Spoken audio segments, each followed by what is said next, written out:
That's 13 miles. Last 10. Push it just a little bit. We can do anything that we wanna do. And just like that, I finished all but the last week of training for this marathon block. And as of this recording, I'm just 1 week away from the Wineglass Marathon. And as of this video's publication, I'm likely just a day or two away. All of the hard work is in the bank, and I have just 3 very easy runs before the race. So how am I feeling? Well, I'll talk about that at the end of the video, and I'll also lay out my goals for the race, so be sure to stick around. Before I do that though, I want to revisit the 5 things I said I was planning to do in this training block in order to set a personal best and try to run under 4 hours in the marathon. I'll give a letter grade to each one, but spoiler alert, I'm not giving any A's. The first thing I said I wanted to do was strength training. So did I do this? Well, yes and no. I did way more than I'd done in any previous training block, which was 0.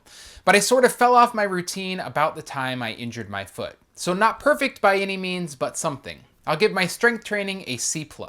The second thing I said I wanted to do was weigh less. My goal after running my previous marathon at 196 pounds was to be around 185 for this one. Did I make it there? Not quite. I'm sitting around 189. This is another area where I sort of lost steam partway through the training.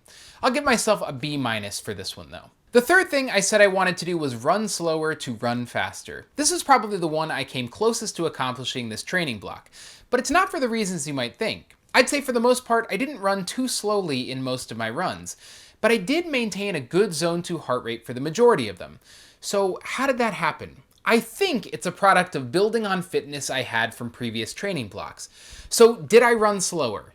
Not in the way that I thought I might, but that's okay. I'll give myself a B for that one.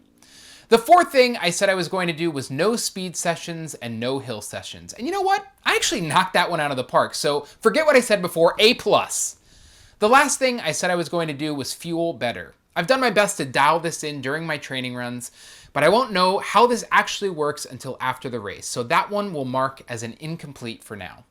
All right, let's talk about the training for the past 2 weeks and why it involved a half marathon race just 2 weeks before the marathon. Stick with me, it will all make sense soon. I kicked off week 15 with a 5-mile run on the track just 2 days after my long 20-mile run. I opted for the track to give my left foot a bit more of a rest on an easy running surface, and I gotta say that it went pretty well. Total time on the workout was 46:52 with an average heart rate of just 127. Week 15, day 1. Out for 5 miles this morning. I'm back up at the track just to try to give my foot a little break, more even running surface. Taking it nice and easy this morning. Day 2 was meant to be another 5 miles, but I absolutely snoozed my alarm way too many times and almost gave up on the run entirely. Instead, I knocked out just over 4 miles on the treadmill because even though I wanted no part of that run, I convinced myself I wasn't gonna do it because I wasn't gonna get the full 5 miles.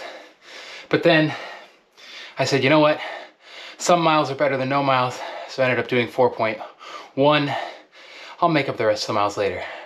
But I'm glad I stuck with it, got something done. On to the next one. Day 3 was a rare mid-morning run. I was feeling tired and it was warm out, but I managed the 6 miles on the schedule in 55:31 with an average heart rate of 141. Week 15, day 3, out today for 6 miles easy. I haven't done my neighborhood route in like 2.5 weeks since I felt like it was aggravating my foot injury. I'm trying again today, taking it slow around the turns and in the cul-de-sacs. Just being cautious. This whole week though, it's felt like a slog. I think it's coming off of the 20 miles on Sunday.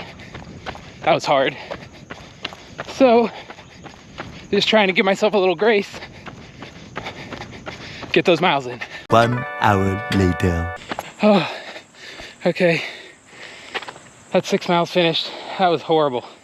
Oh, that felt terrible. The heat is back a little bit with the humidity. I didn't run first thing in the morning. All these factors led to that one feeling pretty pretty bad. Whew. Okay, 4 miles on Saturday, and then probably a half marathon on Sunday. Day 4 was an easy 4 on the treadmill, which was mostly uneventful. It was originally scheduled for 4 miles at goal marathon pace, but I opted for 4 miles easy instead.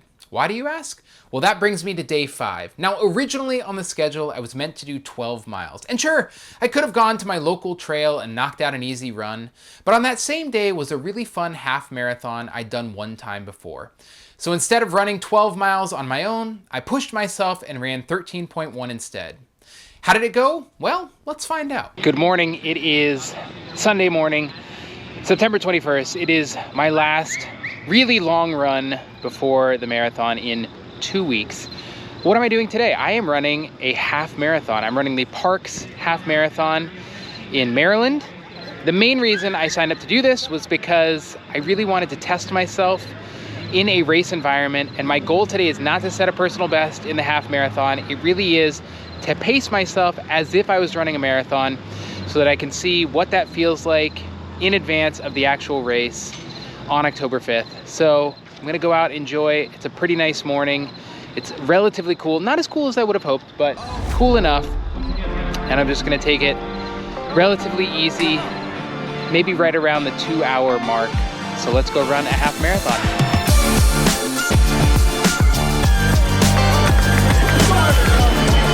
Here we go, half marathon.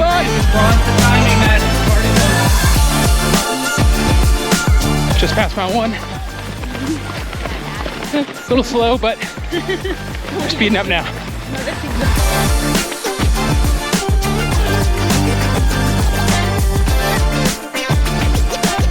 Just past 5 miles. Feeling okay so far. Trying to rein in the pace a bit. I have to remind myself that my goal race is in 2 weeks. It's just practice.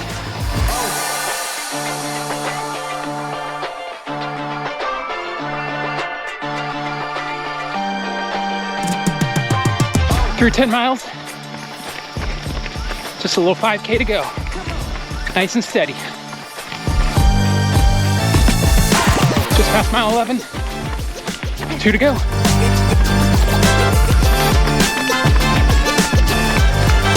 That's 13 miles. Last 10. Push it just a little bit.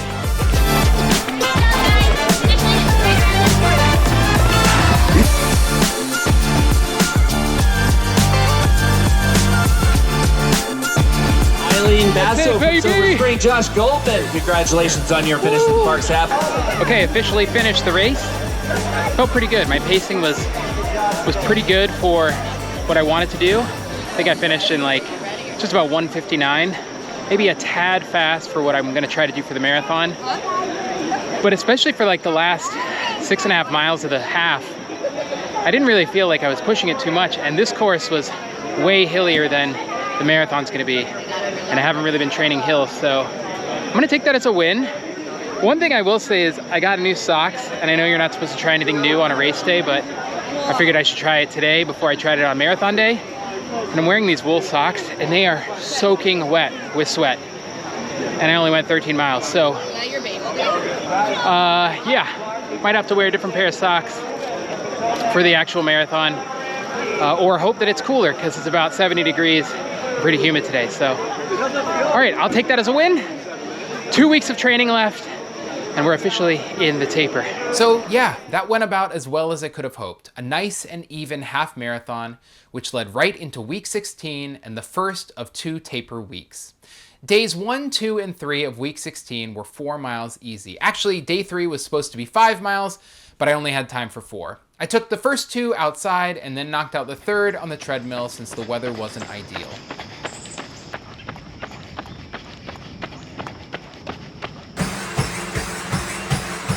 Day 4 was an easy 5K around my neighborhood, which I knocked out in 29:07 with an average heart rate of 131. Week 16, day 4. I have just 1 week until I'm driving up to Corning for the race. So I am fully in the taper now. Today's run, just an easy 5K. I'm feeling a little tired today, but trying to take it relatively easy. And then one medium run tomorrow to really close out this training. Which brings us to day 5 of week 16, which was 8 miles. It was a warmer than usual morning for late September, but I felt strong on the run and knocked it out in 1 hour, 16 minutes, and 34 seconds with an average heart rate of just 134. Best of all, I closed with a pretty comfortable 8:55 mile. Week 16, day 5. This is the last significant run before the marathon, which is in 1 week. Running 8 miles today. I have to say that I'm feeling exhausted. I think the training overall has caught up to me. I'm also just not getting enough sleep at night. So I'm really gonna try to turn that around this week before the race. I've done pretty much everything I can. Now I just have to prepare myself as best I can for the actual race. So that's it. The vast majority of this training block is behind me, which means I've got just a few short runs standing between me and the race. So back to the question I posed in the beginning. How am I feeling? I feel okay. I don't feel quite as confident as I hoped I might. But I also feel like a lot of how I do in this marathon isn't in my control anymore. I've controlled about as much as I can, but now things are shifting. Yes, I will do my best carb loading and easy shakeout runs this week, and yes, I will do everything I can to stay healthy and injury-free. But things happen. Is it possible an injury comes about or a sickness comes on? Of course. But it's really not in my control. Is it possible the weather on race morning is terrible, or I wake up that morning and my legs just don't turn over? Of course. But it's really not in my control. For now, I've just got to let go and let the chips fall where they may. As for my goals, well, if you've watched any of this series, you know that my A goal is to run under 4 hours, and I'm going to give it everything I've got to get there. If not, my B goal is under 4 hours and 7 minutes, and I'll set my C goal at a personal best, which would be anything under 4 hours, 13 minutes, and 32 seconds. Just a word of thanks to anyone and everyone who has taken the time to watch this series. Running can be lonely, and it's a lot of miles by yourself and in your own head. But being able to share makes this whole thing a little more fun. I'll be back with a race video and a race recap after the marathon. But for now, I'm grateful to run, I'm grateful for today. Thanks for watching. See you soon.